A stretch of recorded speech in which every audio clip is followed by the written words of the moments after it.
Hi అండి, నమస్తే. నేను మీ వాణిని. Welcome to Vani kitchen. ఈ రోజు వీడియోలో గోధుమ పిండితో పకోడీని చాలా క్రిస్పీగా అండ్ టేస్టీగా ఏ విధంగా ప్రిపేర్ చేయాలో ఈ వీడియోలో చూపించబోతున్నాను.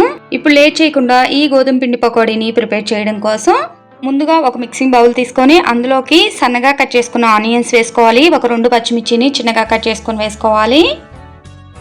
కొంచెం కరివేపాకు, సన్నగా తరిగిన కొత్తిమీర వేసుకోవాలి. 1 స్పూన్ జీలకర్ర, రుచికి సరిపడినంత ఉప్పు, 1 పావు స్పూను కారం వేసుకోవాలి.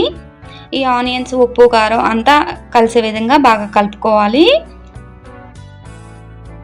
నెక్స్ట్ ఇందులోకి 1 పావు స్పూను పసుపును కూడా వేసుకొని కలుపుకోండి. ఇలా పసుపు వేయటం వల్ల మనం శనగపిండితో పకోడీని ప్రిపేర్ చేస్తే ఏ కలర్లో ఉంటాయో సేమ్ అదే కలర్లో ఉంటాయి.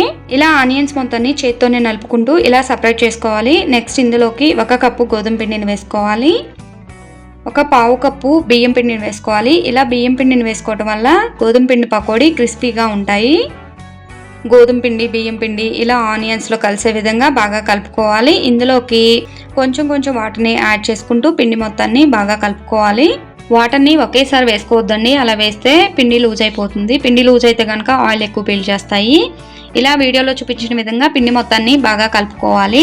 నెక్స్ట్ ఈ పకోడీని ఫ్రై చేయడం కోసం స్టవ్ మీద ఒక ప్యాన్ పెట్టుకొని అందులోకి డీప్ ఫ్రైకి సరిపడినంత ఆయిల్ వేసుకోవాలి. ఆయిల్ బాగా హీట్ అయ్యాక గ్యాస్ మీడియం ఫ్లేమ్కి టర్న్ చేసుకొని ఈ పకోడీని ఆయిల్లో వేసుకోవాలి. పకోడీని ఆయిల్లో వేయగానే వెంటనే గంటెతో కదపకూడదు. కొంచెం ఫ్రై అయ్యాక అటు ఇటు తిప్పుకుంటూ 2 వైపులా ఈవెన్గా ఫ్రై చేసుకోవాలి.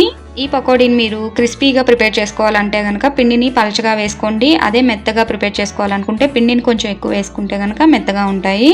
ఇలా వీడియోలో చూపించిన విధంగా ఈ పకోడీ మంచి గోల్డెన్ కలర్ వచ్చాక వీటిని పక్కకు తీసేసుకోవాలి. నెక్స్ట్ బ్యాచ్ కింద ఆయిల్ బాగా హీట్ అయ్యాక ఈ విధంగా పకోడీని ప్రిపేర్ చేసుకోవాలి. ఇలా రెడీ అయిపోయిన పకోడీని ఒక ప్లేట్లోకి తీసుకొని వేడివేడిగా తిన్నామంటే చాలా అంటే చాలా బాగుంటాయండి. గ్యాస్ట్రిక్ ప్రాబ్లం ఉన్న వాళ్ళు ఇలా గోధుమ పిండితో పకోడీ చేసుకోండి, చాలా రుచిగా ఉంటాయి. అంతే అండి, ఈ గోధుమ పిండి పకోడీని చాలా సింపుల్ గా ప్రిపేర్ చేశాం కదా. నెక్స్ట్ టైం మీరు కూడా ఈ విధంగా ట్రై చేసి ఎలా వచ్చిందో కామెంట్ చేయండి. ఈ వీడియో నచ్చితే ప్లీజ్ లైక్ చేయండి. నా ఛానల్ ని ఫస్ట్ టైం చూస్తున్నట్టయితే కనుక ప్లీజ్ సబ్స్క్రైబ్ చేసుకోండి. Thank you for watching. మరొక మంచి వీడియోతో మళ్ళీ కలుద్దాం.